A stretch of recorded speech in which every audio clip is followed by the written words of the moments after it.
Boa noite, Boa Danilo. noite, meu caro. Tudo Tudo tranquilo? bem? Tudo tranquilo, graças a Deus. Maravilha.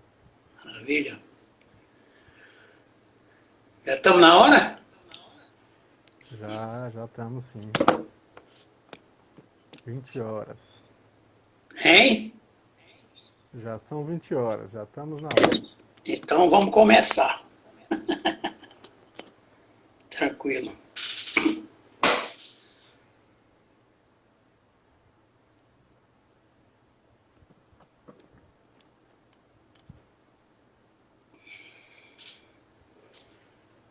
Boa noite a todos, irmãos do Cristanato Paulo de Tarso e demais convidados a esta nossa doutrinária de hoje,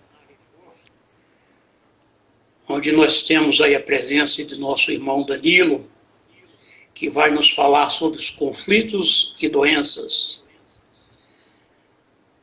Um tema que nos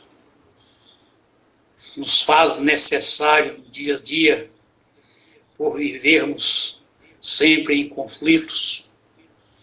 Queremos abandonar a outra, né? Tentar sobreviver aos conflitos, mas eliminar as doenças. Não sei se é possível, mas quem tem o Senhor, quem tem Deus, quem tem o coração puro ao trabalho da espiritualidade, talvez consiga esses objetivos almejados. Pai nosso que estais no céu, santificado seja o vosso nome. Venha nosso ao vosso reino, seja feita a vossa vontade, assim na terra como no céu. Pão nosso de cada dia nos dai hoje. Perdoe as nossas ofensas, assim como nós perdoamos a quem nos tem ofendido. Não nos deixei cair em tentação, mas livrai, Senhor, de todos os males. Amém.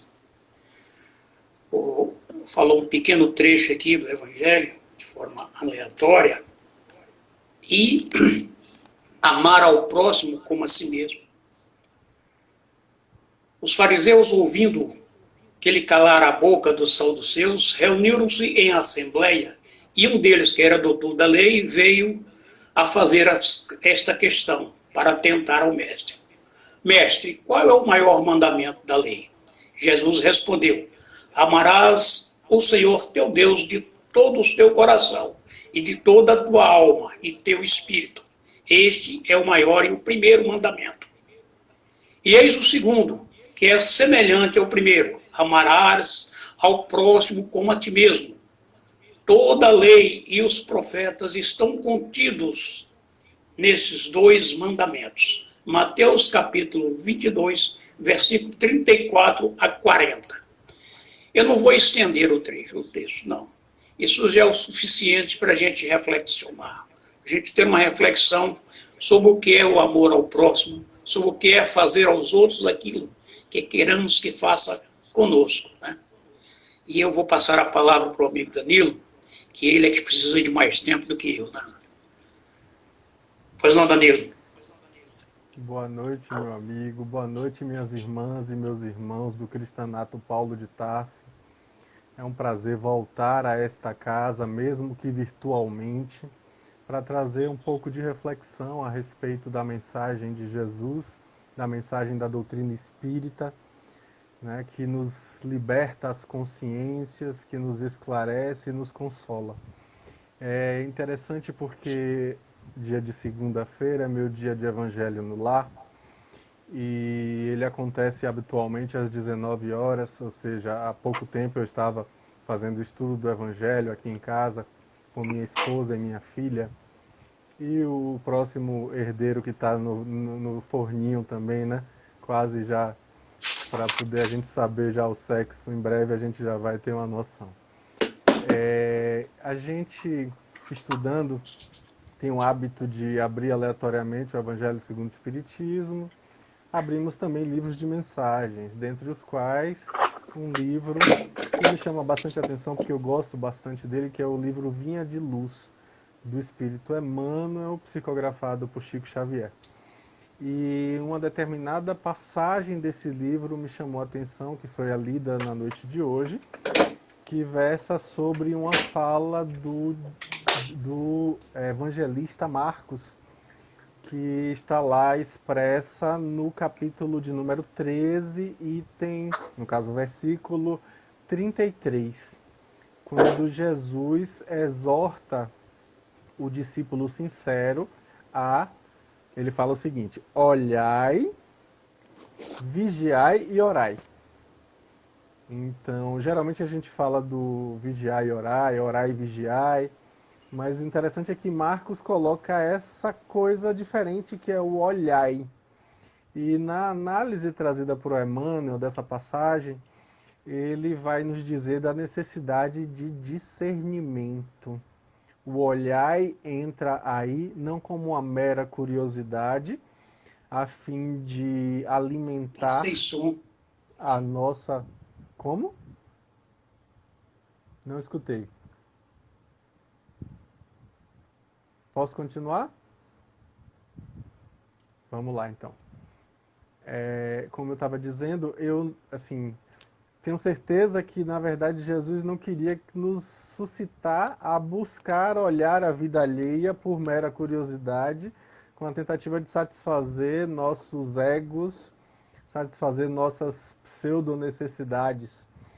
Na verdade, o olhar aí se remete muito mais à necessidade do estudo, à necessidade justamente de compreensão para que a gente tenha discernimento e para que possamos ponderar a respeito do que nos acontece. Emmanuel vai suscitar a figura do sentinela, que diante do seu trabalho como guarda, precisa discernir a uma certa distância. Ele precisa observar, olhar no caso, e saber do que está vendo, o que está se aproximando, o que está se afastando, para se discernindo tomar a correta decisão. E aí é Emmanuel que vai colocar da necessidade de olhar para aí então orar e vigiar. É interessante essa perspectiva porque me remete exatamente à visão que eu tenho a respeito da série psicológica de Joana de Ângeles. A série psicológica de Joana, ela, sem dúvida alguma, é um grande repositório de conhecimento espírita, de conhecimento psicológico, por que não dizer dessa forma, quando ela nos traz inúmeras reflexões interessantíssimas para o momento que a gente vive atualmente, por exemplo.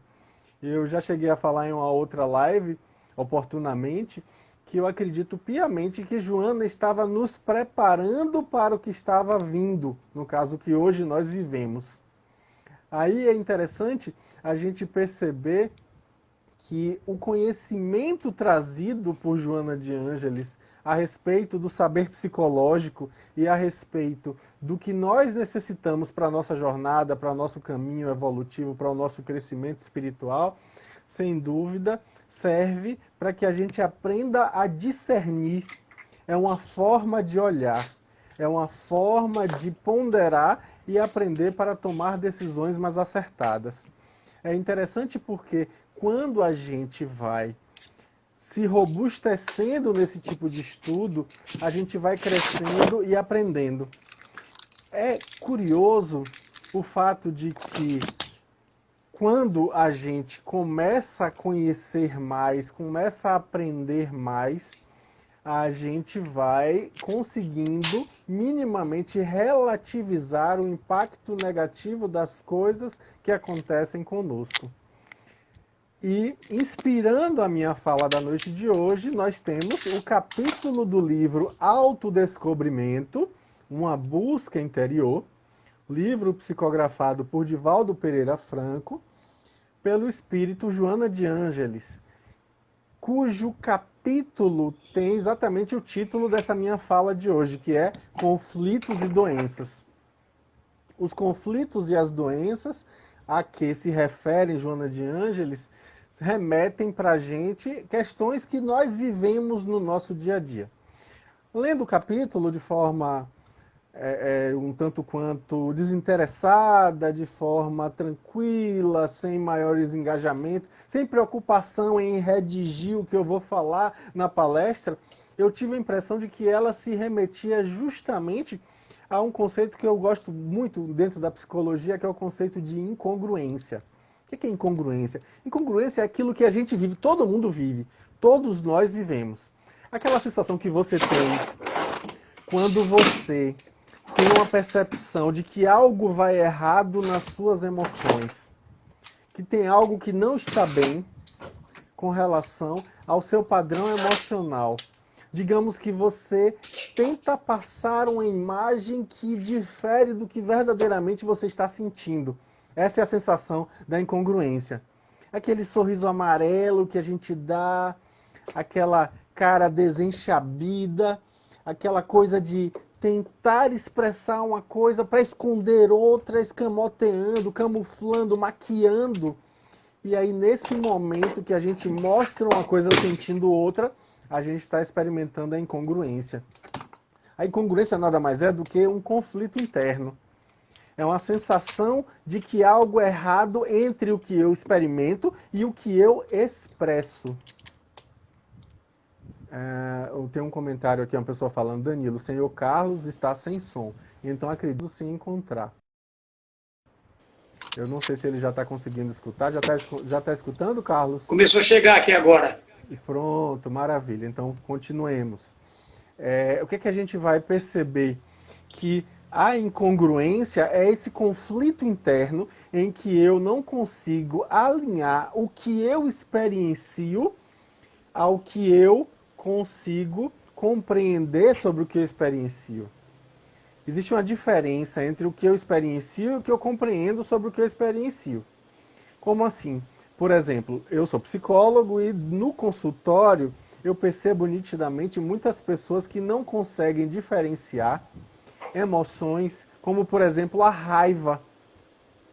Quer ver uma coisa interessante? Estatisticamente, o horário em que mais os casais brigam, isso é estudo estatístico, é o horário de domingo próximo à hora do almoço. Habitualmente, na nossa cultura, a gente almoça um pouco mais tarde, no domingo. E por conta disso, algumas pessoas ficam mais intoleráveis, justamente porque estão com fome. E não sabendo diferenciar fome de raiva, intolerância, impaciência, acabam tendo comportamentos completamente equivocados, gerando problemas familiares. Outro exemplo bom: sono, quando a pessoa está muito sonolenta e a outra pessoa está tentando conversar com aquela que não está muito disposta a ouvir e acaba gerando uma sensação de incômodo. Isso pode gerar um conflito. E aí é interessante a gente perceber essa sensação de conflito interno. Não dá para que a gente lide com essa sensação de conflito interno, senão observando de uma maneira muito clara, muito nítida, percebendo-se e tomando consciência dessa sensação. A gente precisa ir, aos poucos, tomando consciência desses conflitos. Uma outra forma de enxergar esses conflitos internos é a forma proposta pelos seguidores de Aaron Beck, que dentro da psicologia corresponde à terapia cognitiva e alguns desdobramentos dela, como a terapia cognitiva comportamental ou a terapia cognitiva construtivista. E existem outros mais, eu não vou me debruçar em dar detalhes a respeito disso. Mas dentro da psicoterapia cognitiva, a gente vai ver o conceito de dissonância cognitiva. É um conceito curioso, interessante, mas que fala exatamente desse conflito interno que muitas vezes nós experimentamos. De querermos uma coisa e outra ao mesmo tempo, só que elas duas são incompatíveis e por isso chocam entre si. Então a dissonância cognitiva é justamente esse conflito interno em que eu luto contra eu mesmo. Porque uma parte minha quer uma coisa e outra parte quer outra. E aí, com isso, esse conflito, muitas vezes, não é conscientizado. Eu não consigo compreender que eu estou vivendo um conflito e, por isso, permaneço, por exemplo, me auto-sabotando constantemente, sem perceber que eu estou sendo vítima dessa autossabotagem. Porque uma parte minha quer uma coisa e outra parte não quer.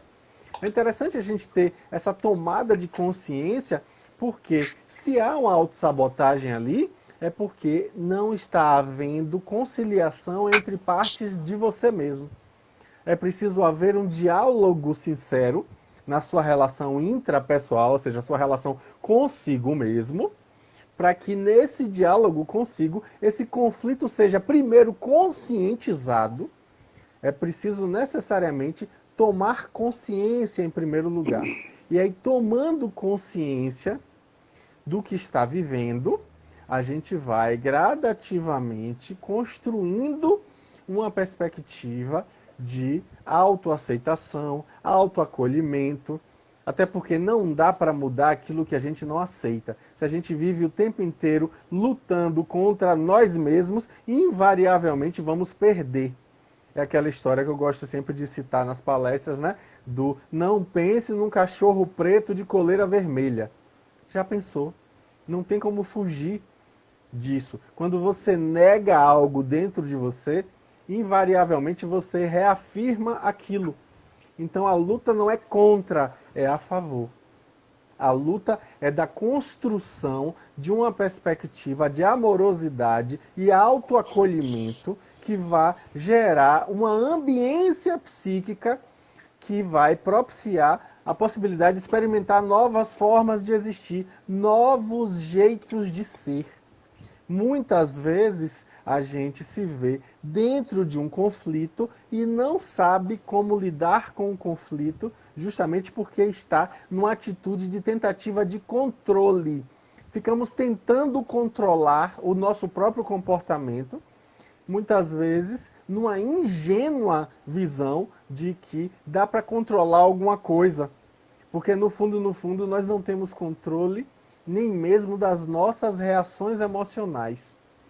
E é preciso ter um mínimo de humildade para reconhecer as nossas incapacidades.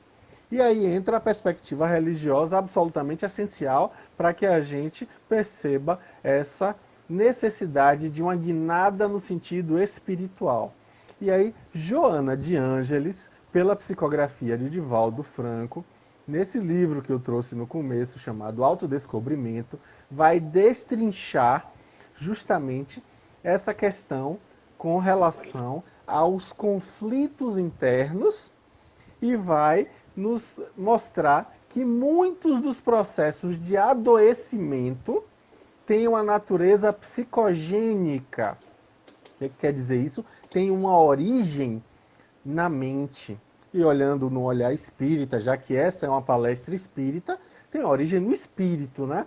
A gente vai perceber que as doenças psicossomáticas, ou seja, as doenças que afetam o corpo através da psique, através das emoções, através da mente humana, elas são necessariamente doenças espirituais, no seu sentido mais amplo dessa palavra. Então, Joana vai dizer que é muito frequente que nas circunstâncias existenciais que nós vivemos, e nós sendo espíritas sabemos que estamos aqui reencarnando no planeta Terra, que é um planeta de provas e expiações, ela vai dizer o quê? Que a maioria das reencarnações não são missionárias. As reencarnações missionárias são daqueles seres que já alcançaram um grau de amadurecimento espiritual, uma robustez moral de tal natureza que eles têm uma forma de planejar sua encarnação de maneira muito pontual. Pois bem, aqui a gente está falando das reencarnações comuns. E aí Joana de Ângeles vai falar que essas reencarnações comuns estão íncitas, ou seja, inseridas nos automatismos das leis divinas. São coisas que acontecem sem que os envolvidos diretamente tomem as rédeas das escolhas das circunstâncias pelas quais ele vai viver, porque eles estão completamente conduzidos pelo automatismo da lei.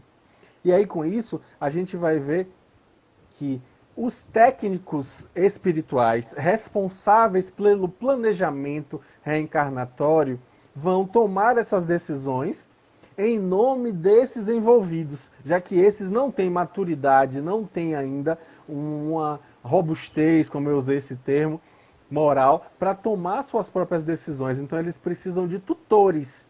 E no papel de tutores, esses planejadores vão trazer, justamente esses técnicos, vão trazer a necessidade de reencontro nos clãs. Justamente as famílias que são formadas de acordo com a necessidade de resgate, de comunhão. E aí, com isso, a gente vai perceber que esses encontros, esses reencontros, se a gente pode falar desse jeito, muitas vezes são reencontros, outras vezes são apenas encontros. Você nunca teve contato nenhum com aquele outro espírito que está encarnado ali, próximo a você, mas o que é que acontece? Aquele ali que está sendo um primeiro encontro, um primeiro momento, está tendo a oportunidade de cultivar fraternidade, de desenvolver afeições, ao passo em que os reencontros, ou seja, quando você está, na verdade, voltando com aqueles do seu passado, que têm necessidades evolutivas em comum, você está ali buscando realizações dignificadoras, usando as palavras de Joana de Ângeles, e também está abraçando as chamadas retificações impostergáveis, usando também palavras de Joana. São oportunidades de crescimento. Aquele momento ali é um momento de reencontro como uma possibilidade de comungar em conjunto, naquele clã familiar, uma oportunidade de amadurecimento, de evolução, de crescimento espiritual. E aí a gente vai ver o motivo para serem tão comuns os choques domésticos, as dificuldades de convivência.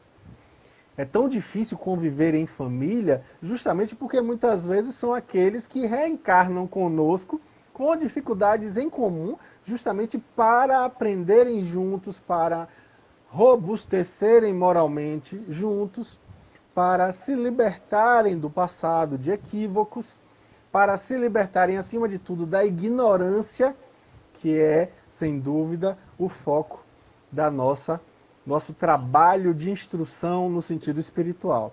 Então, quando a gente vai percebendo a necessidade de vencer esses choques domésticos comuns, a gente vai percebendo que esses conflitos de ideias, conflitos de interesse, de preferências, os repúdios que às vezes acontecem dentro de uma família, tudo isso tem um sentido. E aí é que eu gosto da doutrina espírita, porque ela vai nos ajudar a enxergar um significado para essas circunstâncias.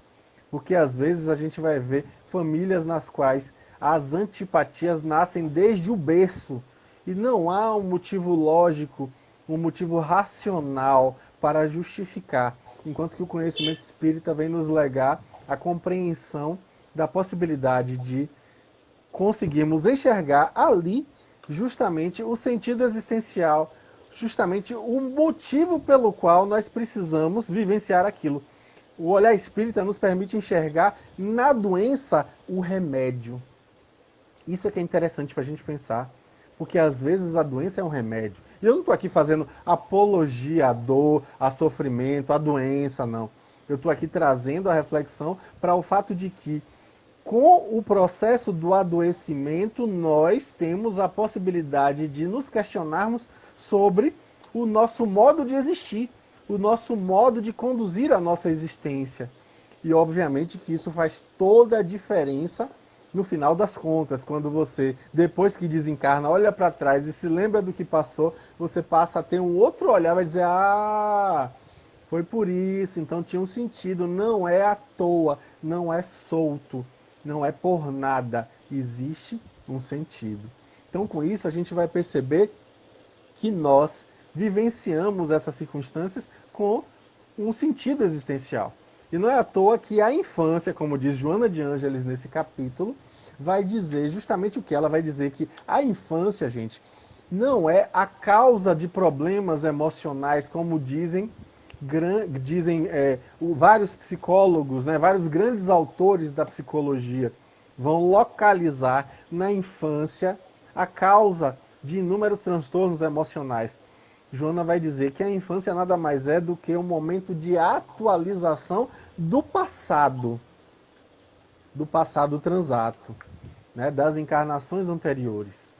Então, a infância não é a causa de problemas, ela é efeito dos problemas causados lá atrás. Então, ela apenas atualiza, ou seja, traz para essa encarnação os conflitos que já existiam, as questões que já tínhamos do passado.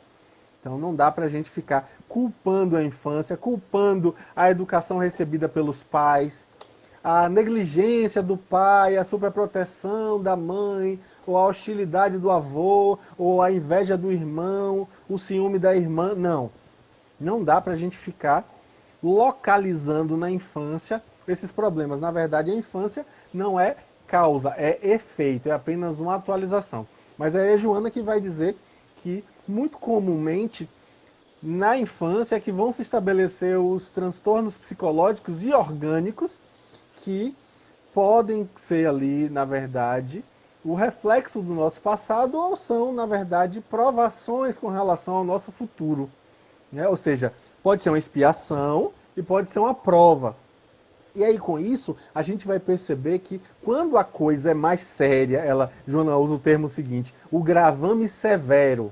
Ou seja, quando o bicho pega mesmo, é porque a pessoa já traz impressos no próprio perispírito as necessidades evolutivas que há de vivenciar nessa encarnação. E isso vai resvalar no corpo físico. E aí Joana explica que a situação da genética é um indício de uma expiação compulsória. Uma expiação compulsória. Olha que interessante, né?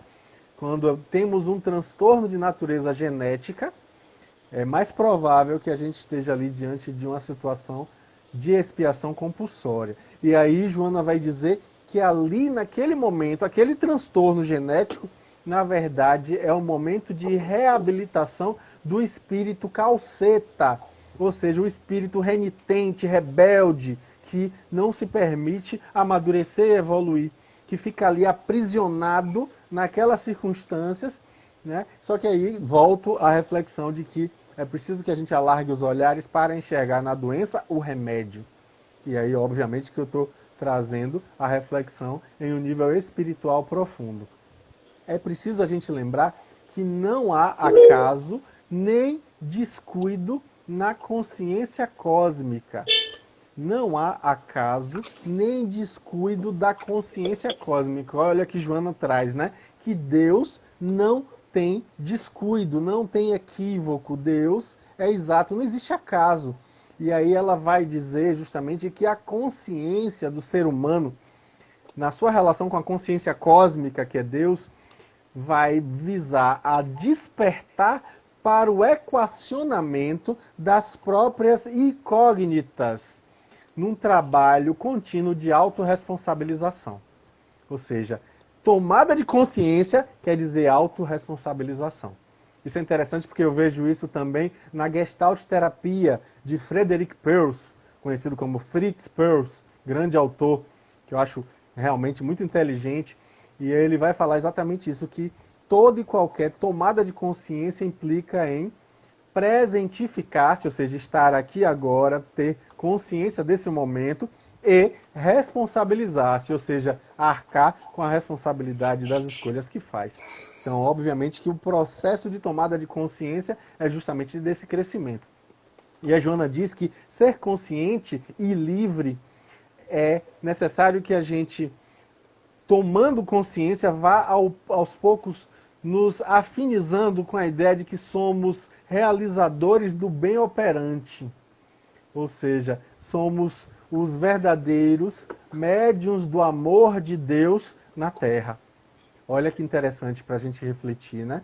E aí, Joana diz que a própria plenitude vai ser vivenciada através da plenificação da humanidade. Não adianta a gente querer evoluir sozinho.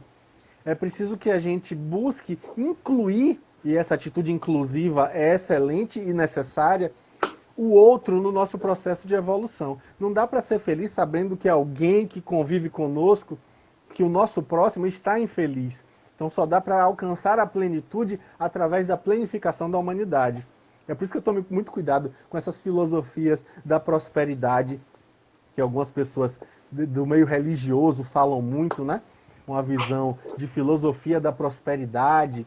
É preciso que a gente tenha prosperidade, eu não tenho dúvida nenhuma, mas é absolutamente imprescindível que essa prosperidade seja compartilhada, essa prosperidade seja coletiva e não individual, porque senão é um individualismo, é um egoísmo cego e que, sem dúvida, só retroalimenta a exploração do homem pelo homem. E isso não é realmente algo que coadune com a questão da plenitude. É preciso que a gente perceba que entendimento é crescimento interior mediante vigilância, despertar de potencialidades. Joana vai falar sobre a necessidade de despertar nossas potencialidades, o que está em nós em germe, em semente. No Evangelho, que eu citei, que estava estudando agora, aqui às 19 horas aqui em casa, minha filha perguntou sobre uma mensagem que a gente leu do livro Minutos de Sabedoria sobre criança, em que Pastorino usa o símbolo da criança como sendo o símbolo do potencial da humanidade. E ela quis que eu explicasse melhor isso, e eu usei a seguinte metáfora. Eu pedi para ela imaginar que na minha mão tinha uma semente. Aí eu pedi para ela olhar para a semente. Tá vendo? Aí ela riu e disse, na imaginação tô. Aí eu falei, pois bem, imagine que aqui dentro já tem uma árvore enorme, mas ela está aqui dentro da semente. E ela precisa se manifestar. Ela vai virar árvore ainda, mas ela precisa das condições para isso. E aí ela entendeu o que realmente Pastorino estava tentando dizer. É exatamente isso. A gente às vezes precisa despertar nossa potencialidade e para isso precisa de uma ambiência para essa realização. Porque esse é o nosso convite. O convite da realização.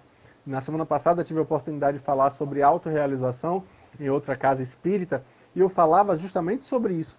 Sobre a necessidade de transformar em realidade o que é apenas potencialidade, o que é apenas possibilidade. E aí, Joana vai dizer de maneira muito brilhante que o inconsciente é, muitas vezes, repleto de automatismos. E aí a gente vai ver o quê? Que estamos ainda inconscientes dos nossos deveres, né? Esses automatismos, essas leis adormecidas, porque não são ainda... A gente ainda não se assenhorou dessas leis que estão no na nossa mente, como dizem os espíritos a Kardec em O Livro dos Espíritos. E aí, com isso, a gente vai perceber que os conflitos internos, muitas vezes, são a realização dessas leis nas nossas próprias mentes. Ou seja, as leis que estão adormecidas em nós, porque nós estamos adormecidos dos nossos deveres. E aí, com isso... A lei vem como o mecanismo inconsciente para servir de instrumento de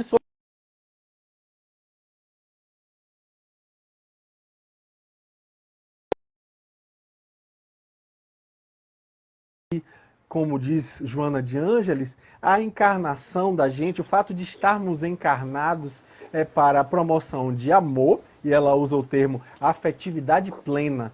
Eu gosto muito dessa expressão dela, que é uma visão sobre o amor, que é bem comum, mas que consegue minimamente vislumbrar um horizonte enorme aí de possibilidades, né? A afetividade plena.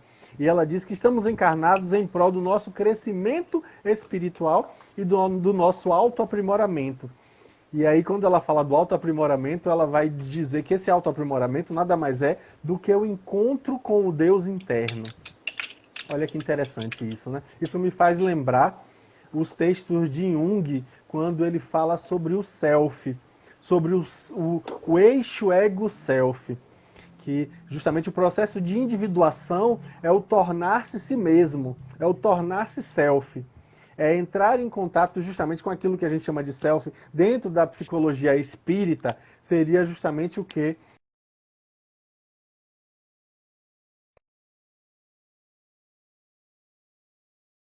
É a imago Dei, é a imagem de Deus em mim.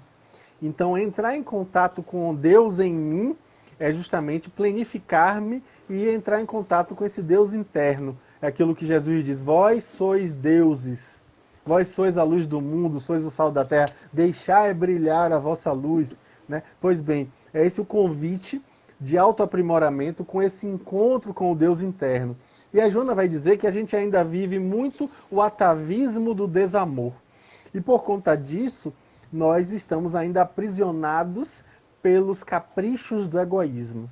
E aí ela vai destrinchar isso dizendo que, por conta de nossa rebeldia, nós amplificamos os nossos sofrimentos e cultivamos um sentimento de indiferença frente ao sofrimento do outro. E obviamente que essa rebeldia só faz piorar o processo, porque gera antipatia e animosidade nos relacionamentos, o que é a confirmação do chamado desamor. Aí Joana vai dizer que esses conflitos psicológicos que a gente está analisando na noite de hoje são expressos aí, nesse caso, através das fobias, da insegurança, da instabilidade emocional. Ela vai falar dos complexos de inferioridade, os de superioridade, que nada mais são os de inferioridade camuflados, a soberba, e isso invariavelmente vai redundar em enfermidades orgânicas. As doenças orgânicas nascem desses conflitos espirituais, desses conflitos psicológicos. Então Joana vai dizer que a família é esse cadinho purificador, esse ambiente que a gente tem como uma espécie de laboratório, e a palavra laboratório, oriunda lá da Idade Média, significa labor e oratório. Ou seja, laboratório é um espaço para você trabalhar e orar. Né? É a necessidade justamente que a gente tem de enxergar a família dessa forma. E Joana usa a expressão também, que eu boto aqui entre aspas, porque eu acho fabulosa. Ela vai dizer que a família é o ambiente propiciador do despertamento de tesouros. Que é na família que a gente tem a oportunidade de relembrar os tesouros do espírito. Quais sejam o amor, a proteção, a nutrição.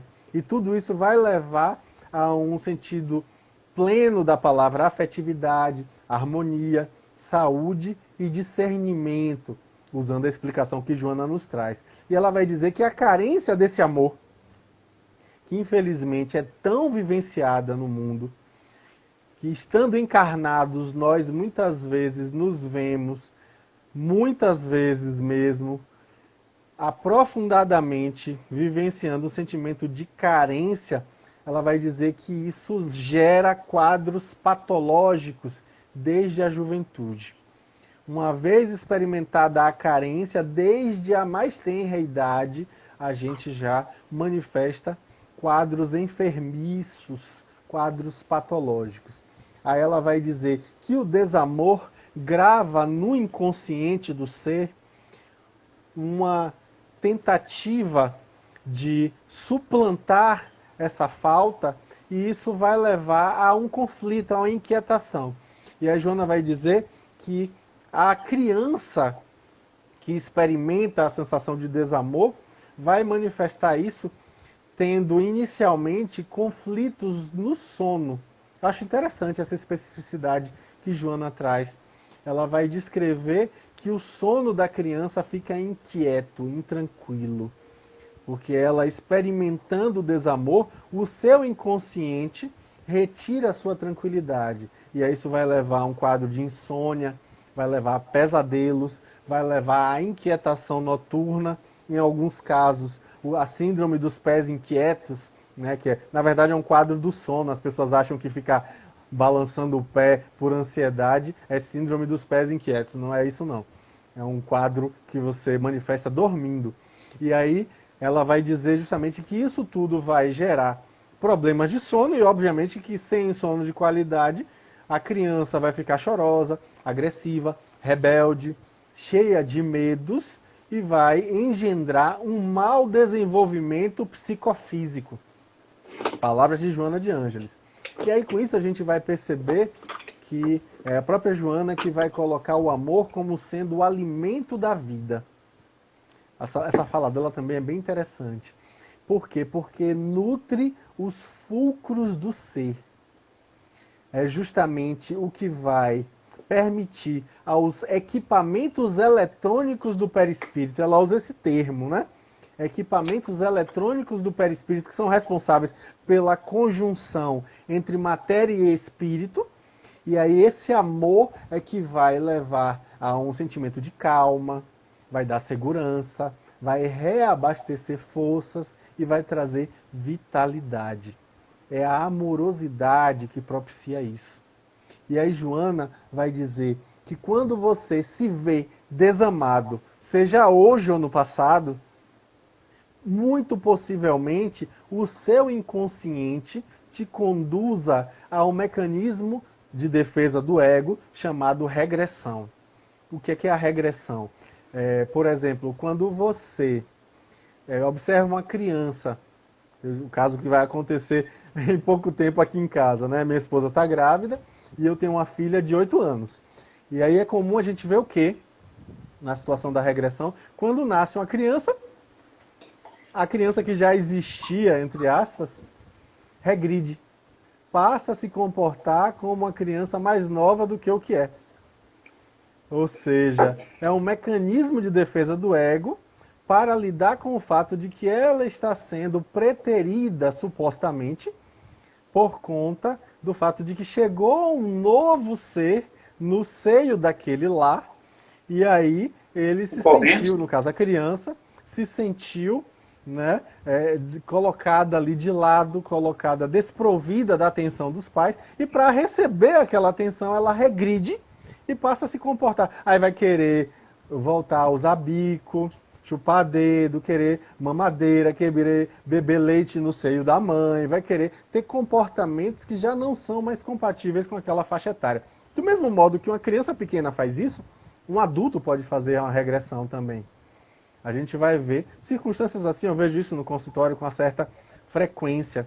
Joana de Ângeles vai colocar, justamente nesse livro Autodescobrimento, que nós, quando nos vemos desamados, regredimos justamente por quê? Porque nos sentimos desnutridos. Percebemos a falta de afeto. E essa afetividade faz toda a diferença. Então, teremos impresso no inconsciente esse sentimento de desnutrição, esse sentimento de que falta alguma coisa ali. E aí, Joana de Ângeles vai versar sobre o fato de que aí está a raiz de alguns casos bem pontuais sobre a questão da anorexia nervosa. Olha que interessante essa perspectiva, né? A etiologia da circunstância da anorexia nervosa. A anorexia nervosa, para quem não está conseguindo identificar do que se trata, é aquela doença que algumas pessoas vivenciam tendo a dificuldade de deglutir, de se alimentarem. Por quê? Porque acham que já são muito gordas, quando na verdade não o são, e aí se negam a se alimentar. Inclusive com alguns casos que chegam a uma tamanha severidade que a pessoa pode morrer por inanição. Né? Eu já atendi um caso semelhante a esse no CAPS onde eu trabalho, e a gente vê nitidamente que é um caso bem difícil de tratar, justamente porque a pessoa acredita que ela está gorda, quando na verdade o índice de massa corpórea é realmente de criança, né? Só para a gente ter uma ideia. Então, é Joana de Ângeles que vai dizer que isso acaba redundando em danos orgânicos severos que vão trazer problemas para o futuro. Então, por isso a gente precisa tomar muito cuidado. E ela vai dizer que em outros casos, olha que interessante, em alguns casos dá justamente essa inapetência, essa anorexia, que é uma situação mais grave, e em outros casos vai dar o contrário, uma voracidade alimentar tamanha, e inclusive com alguns quadros de bulimia. Lembrando que a bulimia é aquele comportamento em que a pessoa come, depois vai e força vômito para poder manter o peso, para poder emagrecer ou qualquer coisa nesse nível. Então, isso me faz lembrar, com a leitura desse texto de Joana de Ângeles, um material do pessoal da psicologia analítica que dão o nome de Complexo de Branca de Neve. Né? Tem uma autora que eu gosto bastante, que é Marion Woodman, que dentro da psicologia analítica tem uma contribuição muito grande com relação ao tema da feminilidade. E ela versa bastante sobre a questão da anorexia, da obesidade mórbida e da bulimia. E ela vai falar justamente da Branca de Neve como um modelo arquetípico. O que é isso, arquetípico? É um modelo de comportamento que a gente vivencia sem ter consciência que vivencia. É como se fosse uma história pregressa que está ali. O arquétipo é como um mito que se repete inconscientemente no nosso comportamento. Como dizem os filósofos latinos, romanos no caso, os mitos são histórias que nunca aconteceram, mas sempre existiram. Ou seja, esse sempre existiram é da ordem do arquétipo. Ou seja, faz parte do lastro psíquico da humanidade, faz parte do conteúdo psicológico que nós compartilhamos na nossa cultura. Então, o que é que a gente vai ver no mito aí, no conto de fadas, melhor dizendo, da Branca de Neve? É a história da jovem que tem uma ferida narcísica com a mãe, né? Uma mãe que compete com ela, é uma madrasta, que vai competindo com ela, não aceita que ela seja mais bela, e aí manda matar, porque um pai ausente lhe permite esse tipo de comportamento. Aí manda matar, só que o lacaio não mata, manda que ela fuja, achando que ela vai morrer, não vai conseguir sobreviver, como uma donzela que sempre foi super protegida. Como é que ela vai sobreviver numa floresta tão tenebrosa? Então ele vai lá, mata um veado, né, um servo, e leva o coração do servo, dizendo que é o coração da jovem. E aí a gente já vai ver, né, que a ferida é no coração, que é o mesmo coração simbólico que representa aquela maçã que vai ser comida por ela. Aí ela, como mulher que precisa se desenvolver, se desvencilhar dessa mãe, vai entrar em contato com masculinos que estão aquém das suas possibilidades, ou seja, os anões, as 7 experiências. E aí cada anão segue um arquétipo, segue um padrão específico, né? Tem o soneca, o zangado, tem o mestre, tem cada um, significa algo ali que é necessário aprender. São 7 passos, 7 épocas da vida, 7 momentos da existência em que ela vai amadurecendo. E aí vai ter a possibilidade de reencontrar esse materno negativo, que vai lhe reoferecer esse coração, que na verdade é a maçã, mas ela engasga, fica aqui.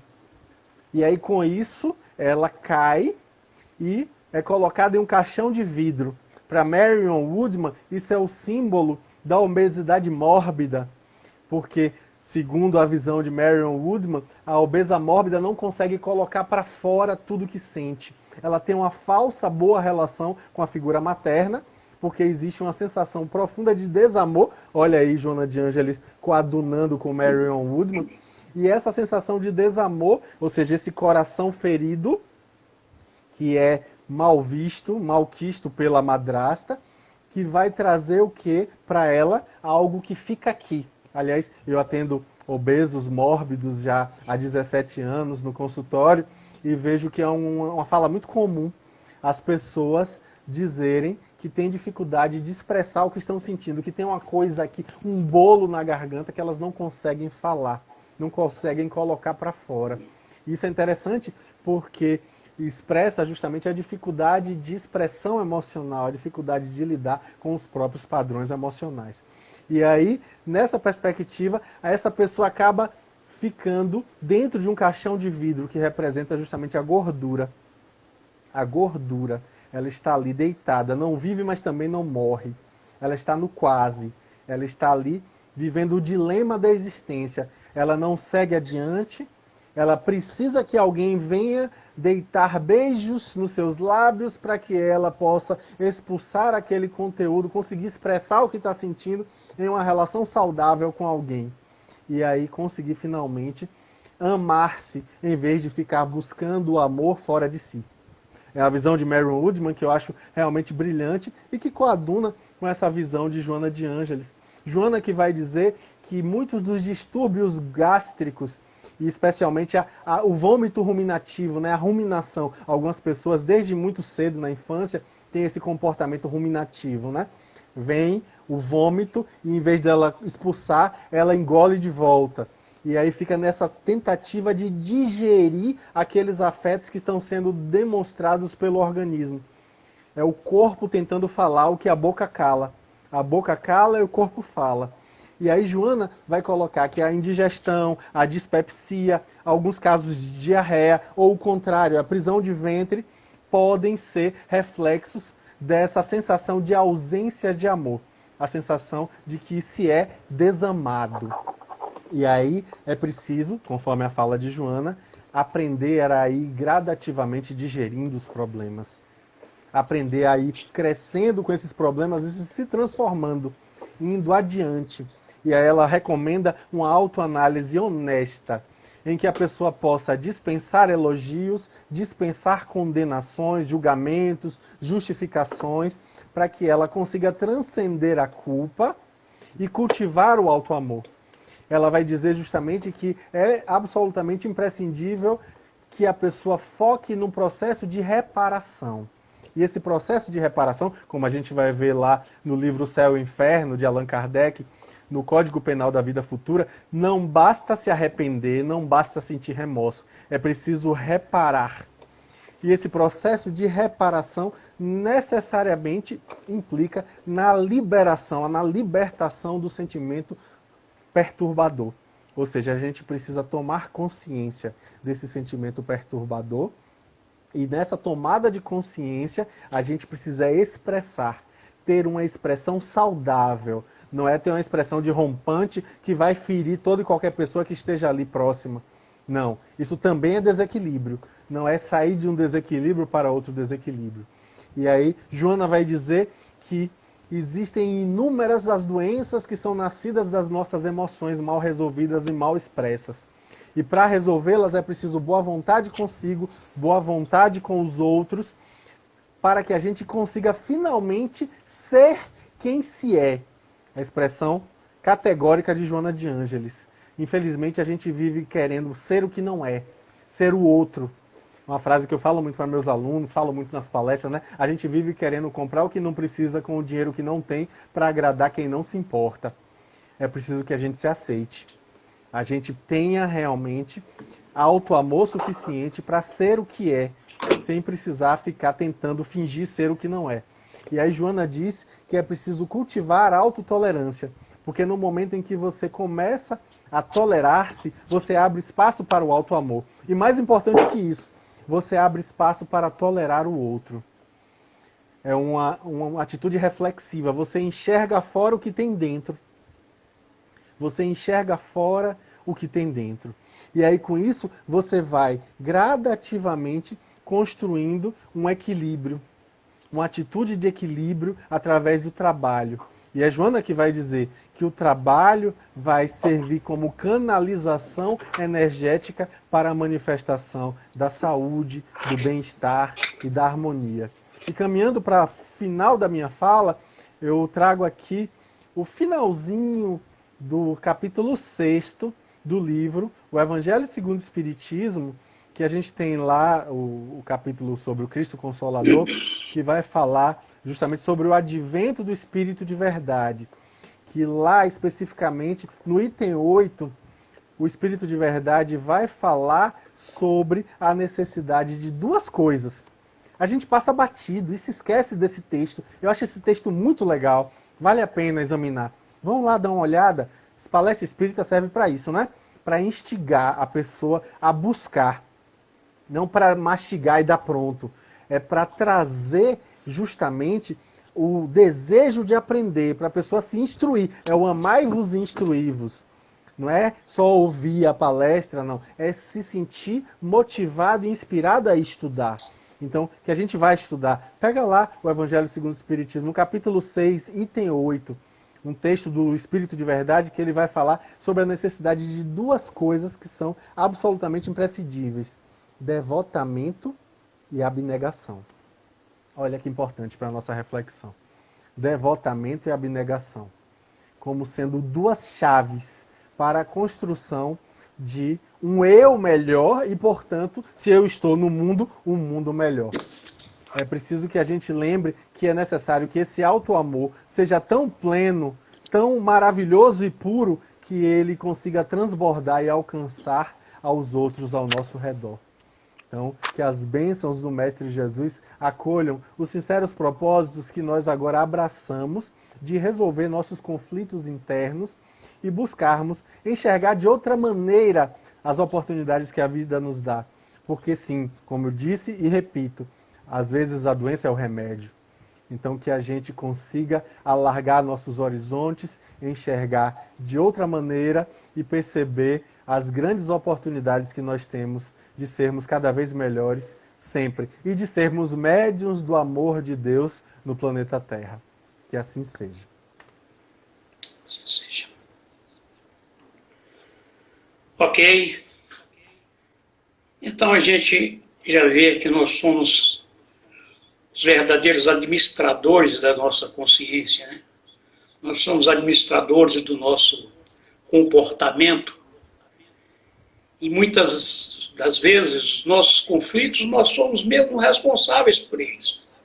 Acredito que na visão espírita somos os responsáveis. Por mais que fazemos uma asepsia em casa, na nossa mente, na nossa consciência, e que no nosso trabalho encontremos alguém que queira poluir, mas nós temos que ter um mecanismo de autodefesa para que podemos viver em harmonia primeiro conosco. Esta é a principal harmonia que temos que levar. Eu hoje estava vendo um livro, Pai Nosso, de Chico Xavier, e me veio agora a vontade de ver um textozinho desse livro, que fala sobre reflexões. E as reflexões é que nós precisamos de ter no dia a dia, para que possamos fazer esta limpeza mental, né? Preparando para contactar, conflitar com tudo aquilo que vem de fora, mas trazendo o escudo de dentro para poder reprimir toda aquela ação que vem de fora, aquelas ações conflitantes. Como o Danilo disse aí, a doença é que nos cura. E realmente a doença é que nos cura. O espírito é curado pela doença, com certeza. Então, nesse texto de reflexão, ele diz assim: podemos discernir que é a vontade de Deus em todas as situações. No sofrimento é a paciência. Na perturbação é a serenidade. Diante da maldade é o bem que sempre auxilia. Perante as sombras, a luz. No trabalho, o devotamento e o dever. Na amargura, a esperança. No erro, a corrigenda. Na queda, o reerguimento. Na luta, o valor moral. Na tentação, a resistência. Junto à discórdia, a harmonia. Frente ao ódio, o amor. Esse sempre está à frente a tudo. Né? Então, no ruído da maledicência, o silêncio. Na ofensa, o perdão completo. É outro também que nós precisamos de ter para combatermos esses conflitos. E na vida comum, a bondade em favor de todos. E esse é o amar a todos como a si mesmo. É a vida comum. É a vida que nós precisamos de integrar o que é conflitante para nós, né? E o que é conflitante para os outros.